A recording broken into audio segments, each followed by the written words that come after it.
সকাল 7টার সময় এক মাওলানা আমাদের বাড়িতে আসে বলে, অনন্ত তোমরা বাড়ি থাকো না।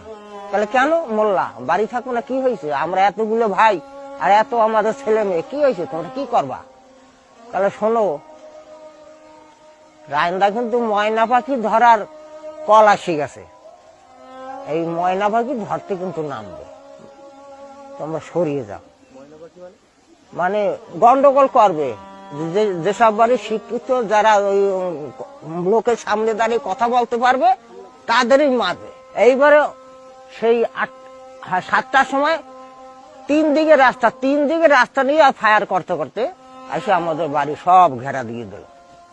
তো বড় বাগান, আমাদের বাড়িটা হয়েছে, বাড়ির এরিয়া আমাদের 42 বিঘা, ভাগ কাকা জাটা তো আছে, সব বাগান এখানে সেখানে জলের মধ্যে সেই পানার ভিতরে ঢুকে গেল।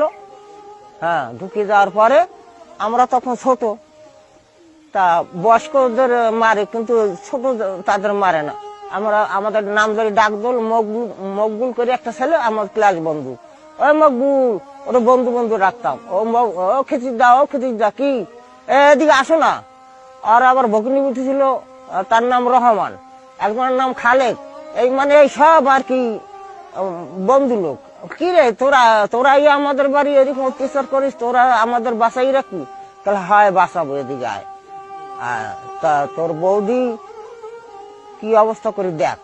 মানে আমার সেই দাদা এই কিসের মডেল স্কুলের আর কি, ওখানে বলতো মাস্টার ছিল, তারই এত এই ছাত্র, ওই যেগুলো কথা বলতেছে। তখন সেই বৌদিকে পুকুরে নারকেল আছে, নারকেল পারছে, ওরা খাবে ডাব, তুলে দিতে বলে। সেই বৌদি এমনি আদাও ঘাটেই নামে না, জলের এত ভয়। তো সেই বৌদিকে ঘাট ধরে নামাইলো। হ্যাঁ, চুলির মুঠি ধরে আমারই সামনে দাঁড়াই রয়েছে। আমি তো কান্নাকাটি করতেছে, তোদের হাত পা ধরছি, বৌদিকে করিস না, আমি তুলে দিচ্ছি। তুই তুলে দিচ্ছিস? এই আর একটা যাই স্তন দুটো ধরি কেটে দিল।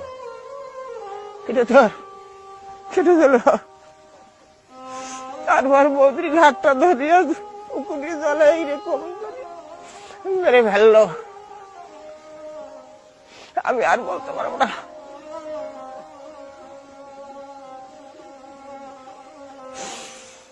সেই অত্যাচার, বংশাদি কোথায় যে গেল, কোথায় লুকালো, বাড়ি ঘর সব ফাঁকা, কারো খোঁজ নেই।